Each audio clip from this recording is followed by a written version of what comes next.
സ്വാഗതം ഇൻസൈഡ് ബൈറ്റ്സിലേക്ക്. തദ്ദേശ തെരഞ്ഞെടുപ്പിൽ പിന്നോക്ക വിഭാഗക്കാരെ കൂടുതലായി പരിഗണിച്ചുള്ള നയമാണ് ഇക്കുറി കോൺഗ്രസ് നേതൃത്വം സ്വീകരിക്കുന്നത്. ആദിവാസി വിഭാഗങ്ങളെ ചേർത്ത് പിടിക്കണമെന്ന KC വേണുഗോപാലിന്റെ നിർദ്ദേശം കോൺഗ്രസ് ഏറ്റെടുത്തു കഴിഞ്ഞു. ഇതിന്റെ ഭാഗമായി CK ജാനുവിന്റെ നേതൃത്വത്തിലുള്ള ജനാധിപത്യ രാഷ്ട്രീയ പാർട്ടിയെ UDF സ്വാഗതം ചെയ്തു കഴിഞ്ഞു. അവഗണന നേരിടുന്നവരെയാണ് സംരക്ഷിക്കേണ്ടത്. അതിനായി അവരുടെ ശബ്ദമായവരെ തിരഞ്ഞെടുക്കണമെന്ന പൊതുവികാരം മാനിക്കപ്പെട്ടു.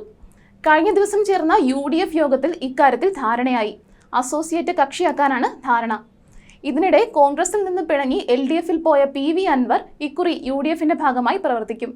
നിലമ്പൂരിലും മലപ്പുറത്തും അൻവറിനുള്ള പിന്തുണ തേടുകയാണ് ഇതിലൂടെ UDF ലക്ഷ്യമിടുന്നത്. പല പ്രമുഖരെയും കോൺഗ്രസ് ഇത്തവണ തിരഞ്ഞെടുപ്പ് അംഗത്തിന്റെ ഭാഗമാക്കുന്നുണ്ട്. താരങ്ങളെ അണിനിരത്തിയുള്ള സ്ഥാനാർത്ഥി പട്ടികയും ഇതിന്റെ ഇടയിൽ നടക്കുന്നുണ്ട്. പൊതുസമ്മതരെ മാത്രം മതി സ്ഥാനാർത്ഥിയാക്കാനെന്ന് നേതൃത്വം നേരത്തെ നിശ്ചയിച്ചിരുന്നു. വാർഡ് തലത്തിൽ സജീവമായ വ്യക്തികളെ ഉൾക്കൊള്ളിച്ചാൽ ഭരണം പിടിക്കാമെന്ന പ്രതീക്ഷയിലാണിത്.